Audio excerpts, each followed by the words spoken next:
Okay, let's start. 25-26 का एक sample paper आया है, ठीक है? आप यहाँ देख सकते हैं। पहले तो आपको वही सेम सेम पैटर्न है। देखो 1 मार्क्स के क्वेश्चन आएँगे आपको 14, ठीक है? वेरी शॉर्ट आएँगे। टाइप 1 क्वेश्चन 2 मार्क्स के, 3 मार्क्स के क्वेश्चन आएँगे कुछ, 4 मार्क्स के क्वेश्चन आएँगे कुछ और 6 मार्क्स के क्वेश्चन आएँगे, ठीक है? और कुछ केस बेस्ड क्वेश्चन आएँगे, 1 मार्क के क्वेश्चंस आएँगे, ठीक है? नॉर्मली। अगर हम बात करते हैं सेक्शन ए की, तो स्टार्ट करते हैं with question number 1। Neeta is conducting interviews for candidates applying for a senior management role. She uses the same set of questions with each candidate with what is मतलब वो ना क्या कर रही है, same set of questions use कर रही है, ठीक है? So why is this type of interview beneficial? बताइए कि ये वाला टाइप ऑफ इंटरव्यू जो है ये बेनिफिशियल क्यों है?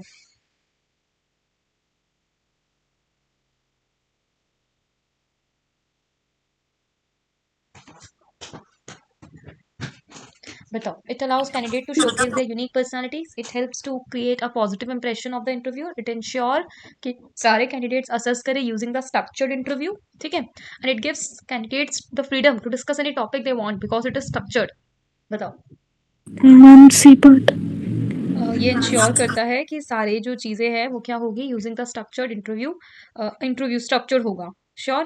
क्योंकि फोर्थ वाला क्या कह रहा है कि फ्रीडम देने की बात कर रहा है और वो तो स्ट्रक्चर्ड, नॉन ठीक है? स्ट्रक्चर में आता है। हाँ, बट यहाँ जो इंटरव्यू होता है, इंटरव्यू हमेशा स्ट्रक्चर्ड होता है और उसमें लिखा भी हुआ है कि वो same set of questions use कर रहे हैं। जब वो same set of questions use करेंगे सो वो स्ट्रक्चर्ड इंटरव्यू यूज करेंगे, ठीक है? अनस्ट्रक्चर्ड इंटरव्यू में वो होता है कि हम आपको फ्रीडम देते हैं, उसमें आपके मतलब ओपन एंड क्वेश्चंस होते हैं, तो ये तब ठीक होता डी ऑप्शन जब यहाँ अनस्ट्रक्चर्ड होता, ठीक है? वैसे इसका आंसर है सी।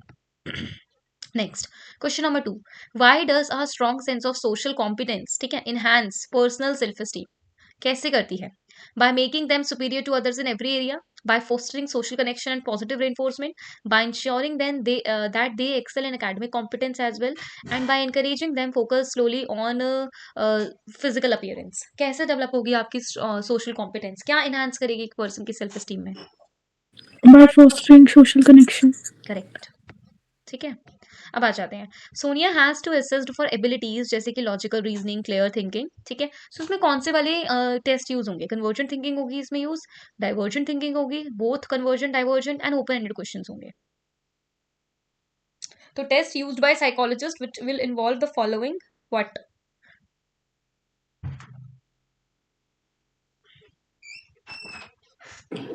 मैम ओपन एंडेड क्वेश्चन में भी तो क्लियर थिंकिंग होती है।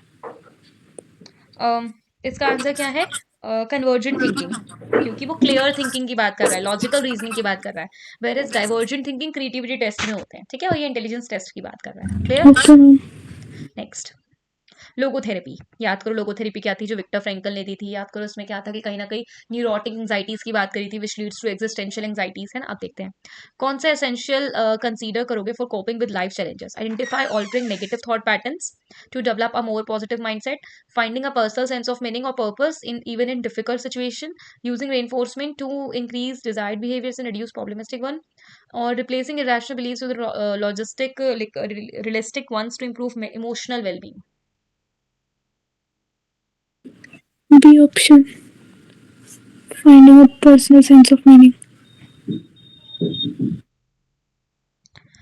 हाँ, finding a personal sense of meaning even in difficult situation. Clear? चलो next. Sachin often calls out answers in class without raising us hand, ठीक है? बिना किसी हैंड रेज करे वो अपने आंसर्स को बोल देता है। To change this behaviour teacher start ignoring him when he calls out but praises him every time he raises his hand before speaking. So what strategy is the teacher using? कौन सी strategy use कर रही है? Differential हाँ, वो differential reinforcement use कर रही है, ठीक है? मैं तुम्हें बताती हूँ पॉजिटिव रेनफोर्समेंट क्या था। कि हम क्या करते हैं, पॉजिटिव रेनफोर्समेंट है तो हमें कहीं ना कहीं ऐड करना है बिहेवियर, बट कैसे करेंगे? ठीक है, हम ऐड करेंगे रेनफोर्समेंट बट ऐड करके समथिंग विच इज रिमूव करके समथिंग अनप्लेजेंट, ठीक है? अगर हमने कोई चीज आपके साथ गलत हो रही है या कोई ऐसा अनडिजायर्ड बिहेवियर है तो मैं उसको रिमूव कर दूंगी और मैं आपको ये बिहेवियर में उसको ऐड करूंगी, ठीक है? जैसे मैं आपको चॉकलेट्स दे रही हूँ ताकि आपको जो अनडिजायर्ड बिहेवियर है कि होमवर्क नहीं करना पॉइंट इन टाइम पे वो स्टार्ट हो जाए, ठीक है? और नेगेटिव रेनफोर्समेंट में क्या होता है कि आप इसमें भी इंक्रीज करना चाहते हैं बिहेवियर बट आप रिमूव करेंगे किसी अनप्लीजेंट सिचुएशन को, कोई अवॉइड करोगे, ठीक है? तो पॉजिटिव में आप लिख सकते हो कि दोनों में ही हमें इंक्रीज करना होता है बिहेवियर, बट पॉजिटिव में हम ऐड करते हैं समथिंग प्लेजेंट और नेगेटिव में हम ऐड रिमूव करते हैं समथिंग अनप्लेजेंट, ठीक है? बस याद रखना है इसे। चलो, which of the following concept of empathy in therapeutic settings बता रहा है। Empathy, empathy is that means कि अंडरस्टैंड करना फीलिंग्स ऑफ अदर्स, ठीक है। So therapist offers advice to the client how to resolve their issues based on personal experience. Therapist encourage the client to move past their emotions and focus only on logical situations. Therapists remain neutral and dash to maintain professionalism, avoiding emotional involvement. A therapist carefully listen to the client experience and express understanding of the client emotion, allowing the client to feel heard and valued. बताओ।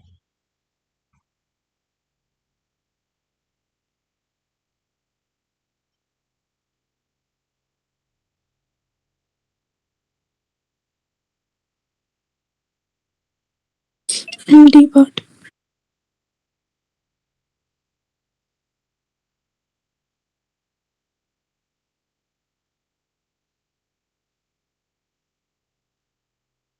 हाँ जी, D part. ठीक है। Wellbeing क्या है? Wellbeing क्या है? Wellbeing क्या करती है? मेंटेनेंस सर्वाइवल है, ग्रोथ एंड फुलफिलमेंट है, following the norms of society, ये not only maintenance survival but also growth and fulfilment. What do you mean by wellbeing? इतना ईजी है। डी पार्ट दो तीनों चार। हाँ, नहीं, डी पार्ट होगा इसमें। हाँ, सब कुछ चार इंक्लूड हो होंगे गया तो। इसमें, कहीं ना कहीं यस मेंटेनेंस मैम। सर्वाइवल नहीं है बल्कि ग्रोथ एंड वेल फुलफिलमेंट है। आगे आ जाते हैं। Anisha keeps washing her hand after a bout of fever. This continuous washing leads to bruises on her pen palm, मतलब हाथ में ना उसके मतलब दर्द होने लग गया, इतना धो चुकी है वो हाथ को। तो क्या कर रही है, कैसा बिहेवियर दिखा रही है? कंपल्सिव। कंपल्सिव। हाँ, कंपल्सिव। कंपल्सिव में क्या होता है, जब आप रिपीटेडली एक्शंस करते हैं ओवर एंड ओवर अगेन, मतलब आपकी परफॉर्मेंस बार बार परफॉर्म कर रहे हो आप बट अनेबल हो to stop that particular actions, ठीक है। अब यहाँ पे आ जाते हैं असर्शन रीजन पे। In understanding of abnormal behavior, the Renaissance period was the age of reason and enlightenment, ठीक है, because imbalances among humors leads to disorders according to the organismic approach.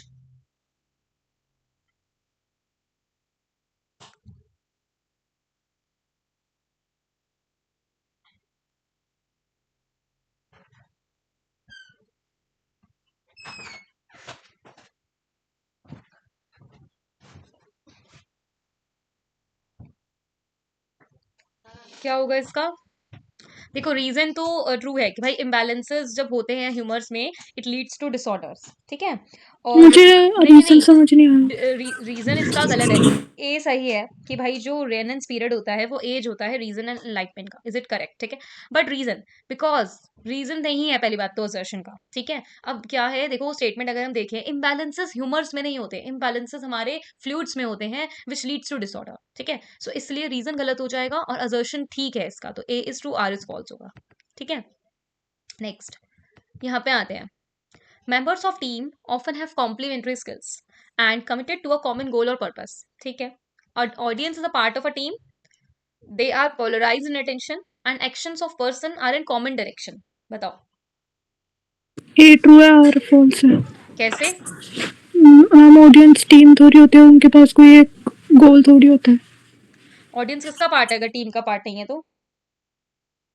Team में तो एक हम्म। स्पेसिफिक गोल के ऊपर हम्म। काम करते हैं ना। नहीं, तो ऑडियंस किसका पार्ट है अगर टीम का पार्ट नहीं है तो? हाँ, ये नहीं पता। ग्रुप का पार्ट है। अच्छा।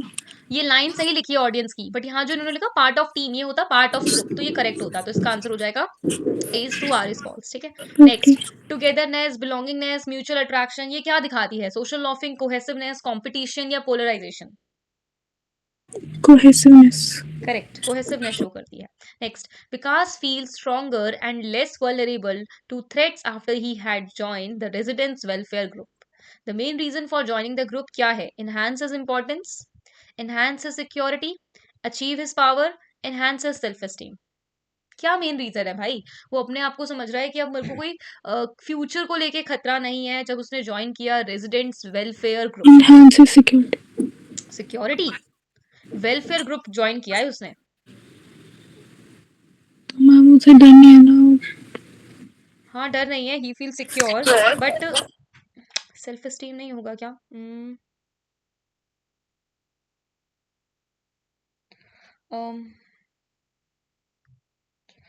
आई थिंक इसका यही वाला है, सिक्योरिटी वाला। अगर इधर लिखा होता कि कुछ ना कुछ और कुछ समथिंग तो हम सेल्फ एस्टीम कहते हैं, बट नहीं लिखा तो ठीक है, सिक्योरिटी। टू स्टेप कंसेप्ट पे आ जाते हैं, propose by Mohsin. Attitude change will take place, कैसे? The source has a positive attitude towards the target, और source shows change by changing others behaviour.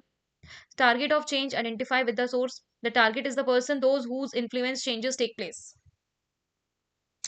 क्या होता है इसका आंसर, क्या होगा टू स्टेप कंसेप्ट के अकॉर्डिंग? टू स्टेप कंसेप्ट में एक टारगेट होता है, एक सोर्स होता है. अब उन्हीं के बारे में बात की है. पहला बोला है कि सोर्स जो है उसका एक पॉजिटिव एटीट्यूड होना चाहिए फर्स्ट सही टारगेट के है। टुवर्ड्स. फर्स्ट बिल्कुल करेक्ट है. सोर्स कभी, सोर्स एक एटीट्यूड चेंज नहीं दिखाता, टारगेट अपना एटीट्यूड चेंज शो करता है.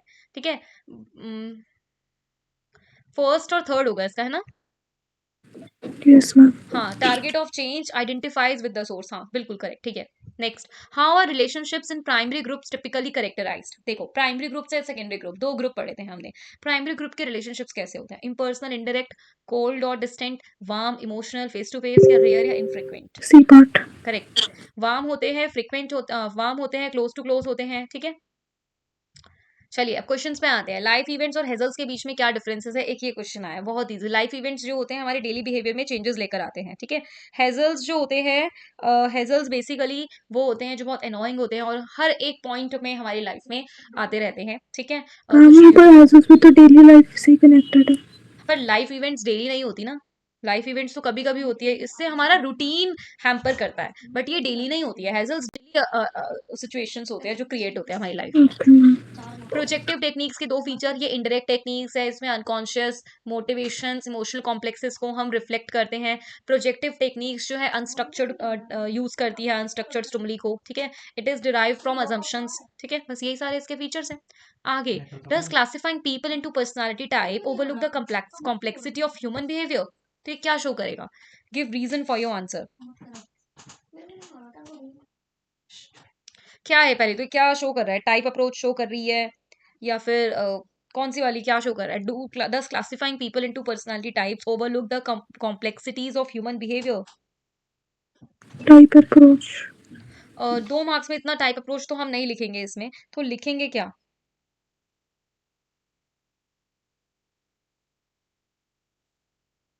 एक मिनट.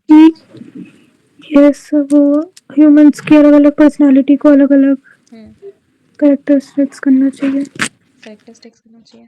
मतलब कोई एंगर है, कोई हैप्पी है। तो बेसिकली इसमें मुझे लगता है यही आएगा कि इग्नोर करके सिचुएशंस, क्योंकि इसमें लिखा है ना कि आज जो लोगों को हम क्लासिफाई कर देते हैं पर्सनालिटी टाइप्स में, इससे एक ह्यूमन बिहेवियर को ओवरलुक, मतलब कहीं ना कहीं ओवरलुक किया जाता है. तो यस किया जाता है, बिकॉज हम अगर क्लासिफाइंग कर देते हैं तो वो रिजिड सेंस में करते हैं हम. ठीक है. जिन्होंने थ्योरीज बनाई हैं उसी के अकॉर्डिंग करते हैं. हम सिचुएशंस को देखते ही नहीं है. ठीक है. और तो हम यहाँ कह सकते हैं कि हम सिचुएशनल वेरिएबिलिटी को देखते नहीं है, ओवर सिंप्लीफाइज करते हैं, रिजिडिटी कर देते हैं, हम फोकस करते हैं ट्रेट और टाइप वाले अप्रोचेस पर. ठीक है. और हम कल्चरल एनवायरमेंटल फैक्टर्स को ओवरलुक करते हैं. तो ये आ सकता है इसका आंसर. नॉन वर्बल और परफॉर्मेंस टेस्ट में क्या डिफरेंस है, हम लिख सकते हैं अच्छे से, है ना. सोशल लॉफिंग कैसे रिड्यूस किया जाए, हो सकता है ये क्वेश्चन भी. ठीक है. नेक्स्ट क्वेश्चन, क्या रीजंस है अकरेंस ऑफ ग्रुप पोलराइजेशन के? First, like minded people. Second, bandwagon effect. Third, social conformity की वजह से भी होता है. ठीक है. नेक्स्ट, अब ये खत्म हो जाते हैं दो दो मार्क्स वाले क्वेश्चन. अब आपके पास आ जाता है section C, which is which carry 3 marks. ठीक है. Okay. An advertising company has been hired to create an advertisement for new eco friendly product aim at young adult. 3 important characteristics बताओ target audience के that the company should keep in mind when designing the advertisement. Target audience की क्या characteristics होते हैं बताओ पहले तो मुझे. कि उसके पास परस्यूबिलिटी होनी चाहिए. ठीक है. अगर उसका एस्टीम, बेसिकली एस्टीम की बात करते हैं ना, इंटेलिजेंस की बात करते हैं, यही 3 मेन करेक्टरिस्टिक्स होते हैं. तो ऐसा बोल रहे हैं कि जो एक एडवर्टाइजमेंट कंपनी है वो हायर कर रहे हैं क्रिएट करने के लिए एडवर्टाइजमेंट एक न्यू इको फ्रेंडली प्रोडक्ट का यंग अडल्ट्स के टुवर्ड्स. ठीक है. सो ऐसे 3 करेक्टरिस्टिक्स को क्या ध्यान में रखेंगे जब वो डिजाइन करेंगे एडवर्टाइजमेंट? पहले तो वो ध्यान रखेंगे कि पर्सिबिलिटी. ठीक है. फिर वो ध्यान रखेंगे कि भाई की इंटेलिजेंस लेवल, क्योंकि टारगेट ऑडियंस तो इस तरीके से अपना एटीट्यूड चेंज करती है कि अगर वो जो टारगेट है. ठीक है. टारगेट ऑडियंस में यही आना था ना. हाँ हाँ, टारगेट ऑडियंस में यही आता है. ठीक है. एक होते सोर्स होता है, एक मैसेज होता है, एक टारगेट होता है. हाँ. तो बेसिकली इसमें क्या होता है, वो यही देखेंगे कि भाई अपने प्रोडक्ट की तरफ देखेंगे कि वो ऑथेंटिक होना चाहिए. बिकॉज वो ऑथेंटिक होगा, जो इंटेलिजेंट पीपल होते हैं या जो यूथ होती है बेसिकली, ये यंग अडल्ट होते हैं, वो मेनली इन्हीं चीज़ों पे फोकस करते हैं कि वो क्या क्या देखने वाले हैं. पर्सिबिलिटी, पर्सिबिलिटी या ओपननेस टू चेंज. तो यंग अडल्ट बहुत ओपन माइंडेड होते हैं, बहुत फ्लेक्सिबल होते हैं. ठीक है. एडवर्टाइजमेंट कैसी होनी चाहिए? क्यूरियस होनी चाहिए. और क्या था इसमें कि विलिंगनेस होना चाहिए कि बच्चे को इको फ्रेंडली ऑप्शंस को बहुत पसंद करते हैं, तो उनकी अप्रोच भी ऐसी क्यूरियस और फ्लेक्सिबल होनी चाहिए, ठीक है। सेकंड, सेल्फ एस्टीम, मैंने बताया था ना, तो मतलब क्या होगा, सोचो जिनकी लो सेल्फ एस्टीम होती है उनका कॉन्फिडेंस भी लो होता है, ठीक है। सो अगर हम एडवर्टाइजमेंट में इको फ्रेंडली प्रोडक्ट को पसंद करता हुआ दिखाएंगे, तो अपने आप ही जो लोगों जिनकी सोशल सेल्फ एस्टीम बहुत स्ट्रांग होती है, तो वो उसको बहुत जल्दी कैच करेंगे, है ना। इन्फ्लुएंस भी हो सकते हैं, ठीक है। ऐसे ही आपका, मैंने आपको बताया था, इसमें प्रिजुडिस भी हो सकते हैं कि अगर, और हम यहाँ पे इंटेलिजेंस की भी बात कर सकते हैं, प्री एग्जिस्टिंग एटीट्यूड या प्रिजुडाइज, ठीक है। तो ऐसा होना होता नहीं है कि यंगर अडल्ट अगर स्ट्रॉन्ग उनका एक स्टीरियोटाइप या फिर प्रिजुडाइज होल्ड होता है, तो वो अपना एटीट्यूड चेंज नहीं करते। बट इको फ्रेंडली एक ऐसी प्रोडक्ट है जो अपने आप ही कहीं ना कहीं जो लोग होते हैं उनके एटीट्यूड को चेंज कर सकती है इमीजिएटली, है ना। क्योंकि आर्टिफिशियल या ऑर्गेनिक की तरफ अगर आपको लीड करना है, सो कहीं कहीं ना कहीं आप ऐसे कर सकते हैं, ठीक है। सो यही है कि the advertisement should either promote eco friendly approach या मिसकंसेप्शंस बनवा सकती है। तो भाई अगर मुझे टारगेट ऑडियंस के सामने इन्फ्लुएंस करना है अपना प्रोडक्ट, तो मुझे क्या क्या ध्यान में रखना है कि मेरा प्रोडक्ट परस्यूएबल हो, जो लोगों की सोच चेंज कर दे। मेरा प्रोडक्ट काफी सेल्फ एस्टीम या कॉन्फिडेंट होना चाहिए, या ऐसा होना चाहिए कि वो प्रमोट करे इको फ्रेंडली चीजों को, ठीक है। और थर्ड, ऑर्गेनिक होना चाहिए, ताकि जो यंग अडल्ट है वो अपना अपना जल्दी से एटीट्यूड चेंज कर ले टुवर्ड्स दैट प्रोडक्ट, ठीक है। जैसे आजकल लोग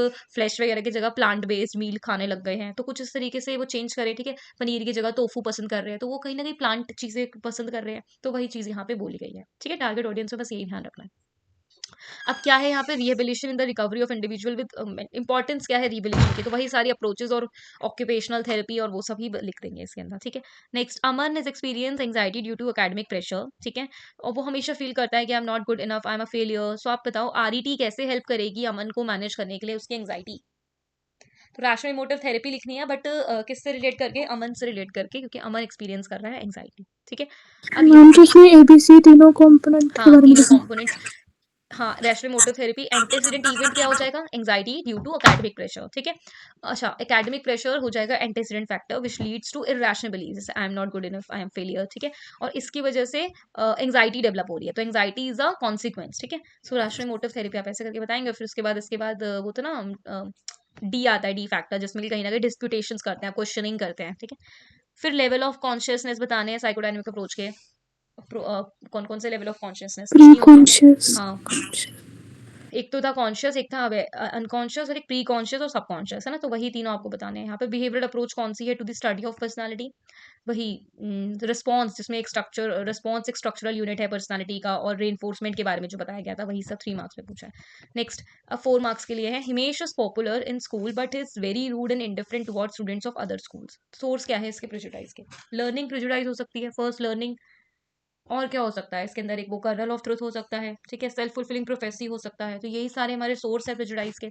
और एक वो स्केप गोटिंग हो सकती है, ठीक है। इंटरनल सोर्स क्या है, साइकोलॉजिकल स्ट्रेस की। अब यहाँ प्रॉपर लिखा हुआ है साइकोलॉजिकल स्ट्रेस, तो 3 तरीके के स्ट्रेस होते हैं, सोशल, साइकोलॉजिकल और फिजिकल इन्वायरमेंटल। उसमें से ही स्पेसिफिक पूछा है साइकोलॉजिकल स्ट्रेस के सोर्स क्या होते हैं, क्योंकि इस पे पहले लिख दिया इंटरनल, तो कन्फ्लिक्ट हो गया, फ्रस्ट्रेशन हो गया, इंटरनल प्रेशर हो गया, सोशल प्रेशर हो गया, यही 4 थे हमारे, यस मैम। ठीक है। फिर आगे, Razia is unhappy with her career despite having a stable job and a good salary. Humanistic theory के अकॉर्डिंग बताओ what could be the reason for dissatisfaction. भाई रीजन उसका डिससेटिस्फेक्शन का ह्यूमनिस्टिक थ्योरी ऑफ पर्सनालिटी के अकॉर्डिंग ये है, because वो बहुत अनहैप्पी है, बहुत करियर डिस्पाइट्स आ रहे हैं, हैविंग अ स्टेबल जॉब उसको चाहिए, गुड सैलरी चाहिए, उसके बावजूद भी बहुत ज्यादा वो, उसकी इतनी अच्छी सैलरी है बट वो फिर भी अनहैप्पी है। तो ह्यूमनिस्टिक थ्योरी कहती है, बिकॉज अब्राहम मैस्लो की अप्रोच अगर हम लेके चले, तो वो ये कहती है कि भाई उसका सेल्फ साइकोलॉजिकल अटेनमेंट नहीं हो रहा है, उसकी नीड्स पूरी नहीं हो रही है, दैट्स वाई वो कहीं ना कहीं लीड कर रही है ऐसे अनहैप्पी और करियर के साथ। और कहीं ना कहीं हम कहते हैं कि कार्ल रोजर्स कहते हैं कि फुलफिलमेंट, तो वो as an fully functioning person नहीं बन पा रही, उसका एक सेल्फ कॉन्सेप्ट डेवलप नहीं हो पा रहा, ठीक है। हम ये सब चीजें लिख के आएंगे, ह्यूमनिस्टिक की अप्रोच ही लिखनी है बट रिलेटेड टू राजिया, ठीक है। नेक्स्ट, हरप्रीत एक साइकोलॉजिस्ट है जो interested in using self report measures for career counselling. So explain करो the appropriate test he can use, career counselling करने जा रही है। और सेल्फ रिपोर्ट मेजर्स में हमने क्या क्या पढ़ा था, 16 PF पढ़ा था, ईपीक्यू पढ़ा था आई हमने, पर्सनालिटी। एमएमपीआई पढ़ा था, आइजिंग वही ईपीक्यू हो गया। तो आप मुझे बताइए, हरप्रीत एक साइकोलॉजिस्ट है और वो एक सेल्फ मेजर करने जा रही है फॉर करियर काउंसलिंग, तो कौन सा यहाँ पे आप उसे वो बताएंगे, अप्रोप्रिएट टेस्ट बताएंगे जो वो यूज कर सकती है। 16 PF। हाँ वही कर सकती है, बिकॉज एमएमपीआई तो साइको डायग्नोस्टिक को मेजर करता है, ईपीक्यू आपकी पर्सनालिटी को मेजर करता है, तो फिर करियर काउंसलिंग के लिए 16 पीएफ से बड़ी और कोई है ही नहीं। अगर हम अकॉर्डिंग टू इसमें बोले आपकी बुक में जो है, कॉपी में जो है, एक ईपीक्यू हम रख सकते हैं कहीं ना कहीं, ईपीक्यू इस, इसमें 2 बताने हैं या 1? क्योंकि 4 मार्क्स का तो 2 तो कम से कम लिख के आओगे। हाँ, 2 बता देना, ईपीक्यू भी बता देना, कोई बात नहीं, पर्सनालिटी उसकी वहाँ पे मेजर हो जाएगी। नेक्स्ट, इंडियन कंसेप्ट क्या है और वेस्टर्न कंट्री से डिस्टिंग्विश करना है 2 टाइप्स ऑफ इंटेलिजेंस, ताकि भाई इंटीग्रल और टेक्नोलॉजिकल टाइप ऑफ इंटेलिजेंस, ठीक है। Then describe the characteristics of individual with intellectual disability. अभी तक हमने 4th चैप्टर का कोई क्वेश्चन नहीं देखा था, तो अब आ गया इंटेलेक्चुअल डिसेबिलिटी के क्या करेक्टरिस्टिक है। इंटेलेक्चुअल डिसेबिलिटी के डिफरेंट लेवल्स के कुछ करेक्टरिस्टिक्स पूछे हैं, उसमें माइल्ड, मॉडरेट, सीवियर है। वो तो बताएंगे आप, different levels of intellectual disability. हाँ, फर्स्ट चैप्टर में से आएगा इससे आंसर। हाँ नहीं नहीं, इंटेलेक्चुअल, हाँ कहीं ना कहीं फर्स्ट और फोर्थ में से ही है ये। अब इंटेलेक्चुअल डिसेबिलिटी के 4 करेक्टरिस्टिक्स क्या हो सकते हैं, वही डिफरेंट विद डिफरेंट लेवल्स बताने हैं, वही बताएंगे आप, जो मैंने माइल्ड, मॉडरेट, सीवियर, प्रोफाउंड पढ़ाया था। और बल्कि थोड़ा सा इंटेलेक्चुअल डिसेबिलिटी को एक्सप्लेन कर देना, क्योंकि 6 मार्क्स से पूछा है, और माइल्ड, मॉडरेट वगैरह सारा पूरा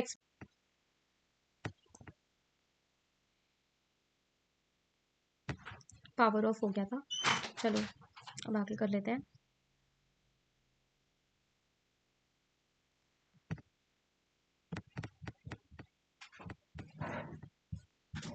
यहाँ पे When does anxiety turns into disorder? Explain the different types of anxiety. तो इसमें पूरा एंजाइटी आपको एक्सप्लेन करना है। Intelligence product of heredity and environment support करना है, तो इसमें ट्विन स्टडी और अडेप्टेड स्टडी दोनों आएगी। रॉबर्ट सनबर्ग की थ्योरी ऑफ पर्सनालिटी लिख सकते हैं आप, है ना। यहाँ पे आ जाते हैं। Okay, Satish, a 20-year-old male with schizophrenia believes that police of the area are tracking and following him. पहला है, यहाँ पे मुझे कुछ पता चल गया है, देखो ध्यान से। The patrolling of the police make him believe that they are monitoring every behavior of his, ठीक है। These thoughts that are interfering with his studies and assignments. Satish occasionally laugh abruptly and inappropriately. Something stops speaking in mid sentences. He expresses concern about electronics in the room potentially being monitored. ठीक है। और ask the therapist repeatedly about patient confidently, stating that he wants to be sure the police won't be informed about his treatment. His beliefs are fixed and if they are challenged, his tone becomes hostile. ठीक है।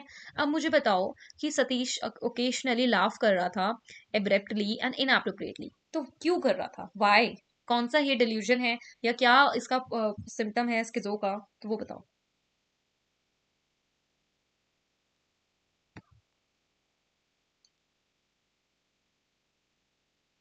Laugh कर, positive. ये क्या है, positive symptom positive है, वो तो यहाँ सिम्टम। से समझ में। अब यहाँ पे क्या, ओकेशनली वो हंसता है तेज तेज, इनअप्रोप्रिएटली कभी कभी नहीं हंसता वो, तो ये कौन सा वाला है। इनअप्रोप्रिएट अफेक्ट हमने पढ़ा था इसका, पॉजिटिव का, ठीक है। और ये सब जो अंडरलाइन करे, जैसे पेट्रोलिंग ऑफ द पुलिस उसे ये बिलीव कराती है कि उसको कोई उसका पीछा कर रहा है, मॉनिटर कर रहा है, तो वो कौन सा सिम्टम डिसऑर्डर है, पॉजिटिव तो है। डिल्यूजन का कौन सा है। Delusion of persecution. हाँ ठीक है, सो उसको मॉनिटर कर रहे हैं उस बिहेवियर को, तो डिल्यूजन ऑफ परसिक्यूशन है उसे, ठीक है। नेक्स्ट आ जाते हैं। Neha is a project manager in the technology firm. Over the past year her team has been tasked with launching multiple complex project under tight deadlines. Initially Neha thrived under the pressure, feeling energised and productive, ठीक है। वो इतनी pressurised है तब भी वो energise और productive feel कर रही है। She put in long hours, maintain high focus and motivated her team to meet the targets. As the month went by, the demands continued to mount without any significant breaks or support. Neha began to experience fatigue, insomnia, irritability, and frequent headaches. She noticed that she was falling ill more often and difficulty concentrating. Despite these warning signs, Neha pushed herself to keep up with the workload. Her colleagues have started to notice her declining performance and mood changes. If her current pace continues, it could lead to several health consequences. Okay, using the GAD, list the stages Neha has experienced. बताइए कौन से stage पे है वो अभी। वो भी exhaustion stage पे है, क्योंकि वो एग्जॉस्टेड हो गई है, वो बहुत ज्यादा काम करते करते। Ma'am alarm reaction. Alarm reaction कैसे।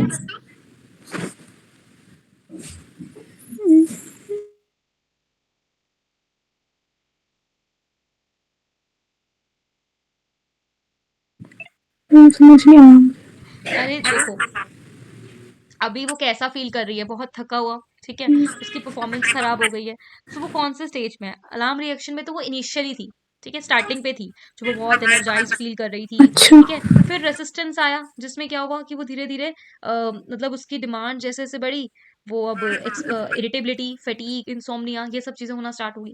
फिर वो एग्ज़ॉस्टेड हो गई, मतलब वो ब्रेक ही नहीं ले रही थी, तो उसको वर्कलोड हो गया, मूड चेंज होने लग गया, डिफिकल्टी इन कंसंट्रेटिंग, तो कहीं न कहीं वो एग्ज़ॉस्शन स्टेज पे आई। बस वही बताना था। ओके। प्रिडिक्ट करो potential change that Neha might reach if she continues without any break. अच्छा ठीक है, तो अभी वो कौन सी स्टेज पे है? रेजिस्टेंस स्टेज पे है। पहले वो अलार्म रिएक्शन पे थी, वो रेजिस्टेंस पे आई। अगर वो अभी तक काम करती रहती तो क्या हो जाता? बीमार पड़ जाती, कोई सीवियर डिसीज हो जाती। That is the phase of exhaustion, है ना? तो यहाँ पे एग्जॉशन फेज आ जाएगा। ओके। ठीक है, खत्म हो गया। इस तरीके से पेपर बिल्कुल नहीं आएगा, ये भूल जाओ। मैं तो ये बस कराने का तरीका सिर्फ ये था कि ठीक है मैम कोई इससे मुश्किल है। हाँ, पर ऐसा पेपर कभी नहीं आएगा, इससे मुश्किल ही आएगा। इसलिए अपनी तैयारी और जोरों तोरों से करो। और हमारा जो भी है चैप्टर नंबर 4 और 5 हम अभी कर लेंगे, उसका टेस्ट रखा है मैंने।